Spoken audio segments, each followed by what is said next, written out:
So very good morning. So next part is a tree. Tree is also comes under data structure. So tree is a particular, as we know, data structure is a particular way of organizing a data. This is also one way to organize the data in a tree form. So there are different types of trees like a binary tree, we have general trees, red black tree, these are different trees. So if we see the example of department is having a personnel, those are involved and their joining date from where they join, from where they left.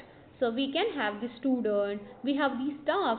Again student is having the name, subject and what different papers they publish. Same the staff is having a name, publish as well as the product reports, project details.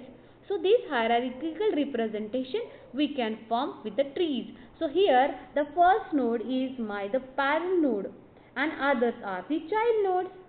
So these are, if we see this name and the subject are the sibling in my tree. They are siblings in my tree and the last are the leaf nodes. Last nodes are the leaf nodes. So this way we can able to organize the data in a tree form. So this is a tree representation. Tree comes under non-linear data structure. Okay, it arrange data in non-sequential manner. So we can call it as a non-linear data structure. Okay, so this comes under non-linear data structure. One more example of a non-linear data structure is a graph. So graph is very interesting concept. So if we see this first example, tree we are going to use where if we see our parent, grandparent, then we have a parents and then child. So grandparent is the main parent node, then there is a child and the sub-child. Same way if we see the graph, if we know already the example of Google Map where we see the points, like from where if I want to traverse, okay, travel from Pune to Mumbai, how I am going to travel it? So there are different vertices. So if you see that this is my first vertex, it is a Pune and I need to go to Mumbai. So which path I need to follow? So that I understand with the graph concept. So graph is having the vertices V and A for the edges.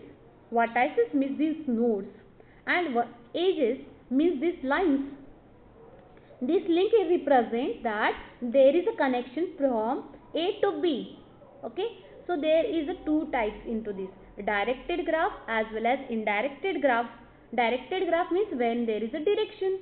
Undirected graph means this kind of graph where we don't have the directions to be followed. So direction when comes when there is a path like a one way. So we cannot come from that way again. So we only able to go there. So that we can represent with the directed graph. Non-directed graph we don't have the directions. So this way we can able to form the graph. If you see here V, the vertices are A, B, C, D, E. These are my vertices. And the edges, if we call A to B is edge, A to D is edge. So here if you see, they are the numbers. A to B is edge, A to C is edge, A to D is edge. So these are the edges mentioned here. So this way I can able to represent a graph. So graph also comes under non-linear data structure. Hope you understand this. So data structures are classified static data structures and dynamic data structures. Static means which is allocated at compile time. Dynamic means which is allocated at run time. So with this we can go with the next point.